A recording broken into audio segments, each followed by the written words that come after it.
এবার যে ছবি আপনাদের দেখাবো পূর্বাচল শক্তি সংঘ, তাদের পুজো এবার থিম মাঠ খোদাই কাঠ খোদাই।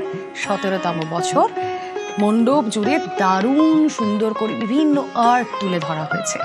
আসুন চলে যাই, আমাদের প্রতিনিধি সান্নিক রয়েছেন সঙ্গে। সান্নিক, খুব সুন্দর লাগছে পঞ্চমের এই পাঞ্জাবিটা, নতুন পোশাকে সেজে গুজে তুমিও চলে এসেছো।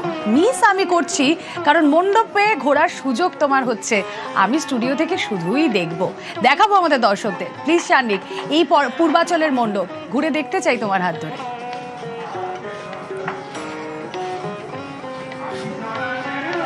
একদমই রুমেলা, তোমাকেও অনেক অনেক শুভেচ্ছা শারদিয়ার। আর আজকের দিনে যারা পুজোর প্যান্ডেল হপিং শুরু করে দিয়েছেন তাদের জন্য একটা বড় সাজেশন, পূর্বাচল শক্তি সংঘ অবশ্যই এবছর আসার মতো একটা প্যান্ডেল। খুব বেশি বয়স নয় পুজোটার, কিন্তু যখন ইউনেস্কোর তরফে যে স্বীকৃতি বাংলার দুর্গাপূজাকে দেয়া হয়েছে, তারপর সেটা কেন দেয়া হয়েছিল না, সেটা এই প্যান্ডেলগুলো ঘুরলেই বোধহয় সব থেকে ভালো বোঝা যায়।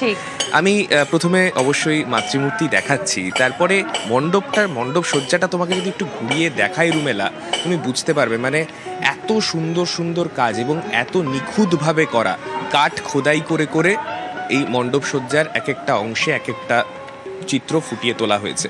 এতটা ছোট ছোট ডিটেলিং এই প্রত্যেকটা ছবিতে শুধুমাত্র কাঠের ওপর খোদাই করে, তা সত্যি অনবদ্য। অল্প কিছুদিনের পুজো, 17 বছর বয়স হয়েছে, কলকাতার অন্যান্য অনেক পুজোর তুলনায় অনেকটাই নবীন এই পুজো। তা সত্ত্বেও এত সুন্দরভাবে তাদের এই মণ্ডপ সজ্জা, এত সুন্দরভাবে তারা তাদের কাজকে ফুটিয়ে তুলছেন, অবশ্যই আলাদাভাবে প্রশংসার যোগ্য এই পূর্বাচল শক্তি সংঘের এই পুজো মণ্ডপ। আমি একটু গোটা মণ্ডপটা তোমাকে একটু ঘুরে দেখাই, তুমি শুধু দেখো প্রত্যেকটা অংশে এই রকম বেশ কিছু কাজ, কাঠের কাজ, এরকম ছোট ছোট ডিটেলিং খুব সুন্দর সুন্দরভাবে মণ্ডপের বিভিন্ন অংশে ফুটিয়ে তোলা হয়েছে। শুধুমাত্র এই একটা পোর্শন নয়, এই মণ্ডপটা অনেকটা বড় অংশ নিয়ে বিস্তৃত এবং প্রত্যেকটা অংশে গেলে মনে হবে যেন তুমি কোনো প্রদর্শনীতে এসেছো এবং আলাদা আলাদা ভাস্কর্য কাঠের ওপর করে ফুটিয়ে তোলা হয়েছে এই পুজো মণ্ডপে। যারা এসেছেন, যারা আজকে বেরিয়েছেন, তাদের সঙ্গে একটু কথা বলি। দিদি, একটু কথা বলছি, কোথা থেকে আসছেন? আমরা দক্ষিণেশ্বর থেকে একদম নর্থ থেকে আজকে সাউথে সকাল সকাল চলে এসেছেন। মোটামুটি ফাঁকা একটু ঠাকুর দেখার জন্যই কি? না, অ্যাকচুয়ালি আমরা গভর্নমেন্ট আর্ট কলেজ স্টুডেন্ট, ও স্টুডেন্ট, আমিও, এবং পার্থদা আমাদের অত্যন্ত পরিচিত একজন দাদা এবং সিনিয়র আর্টিস্ট উনি। ওনার কাজ যখন শুরু হয় তখন থেকেই আমরা জানি যে একটা অদ্ভুত কিছু হতে চলেছে, এবং কালকে আমার এক বন্ধুর মুখে মানে শুনে আমরা সকালবেলায় এখানে চলে এসেছি এইটা দেখবো বলে। শুধু এটা কারণ আমি নিজেও দেখছি, মানে মনে হচ্ছে চিত্র প্রদর্শনী বা এগুলোতে গেলে যেমন সবাই মুগ্ধ হয়ে দেখে সেই রকম এটা একদম, এবং খুব মানে পেন্টিং স্কাল্পচার মিলে একটি ম্যাচিওর আর্ট ওয়ার্ক হয়েছে।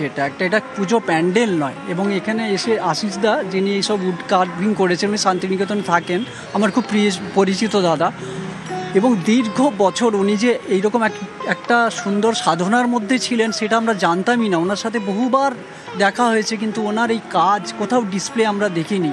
এই প্রথমটা অংশে আমি রুমেলা তোমাকে দেখাবো বিভিন্ন অংশগুলো, মণ্ডপের বিভিন্ন অংশে। যেমন একদিকে যারা যারা এই কাজের সঙ্গে যুক্ত ছিলেন তাদের ছবি যেমন তুলে ধরা হয়েছে মণ্ডপে, ঠিক তার পাশাপাশি বিভিন্ন ভাস্কর্য এই গোটা মণ্ডপের বিভিন্ন অংশে এইরকম প্রদর্শনীর মতো করা হয়েছে। অর্থাৎ যারা এখানে আসবেন, এখানে প্রবেশ করার পর থেকেই একটা অন্যরকম অনুভূতি নিয়ে তারা অন্তত এই মণ্ডপ থেকে বেরোতে চলেছেন, সেটা কিন্তু একেবারে নিশ্চিতভাবে বলতে পারি।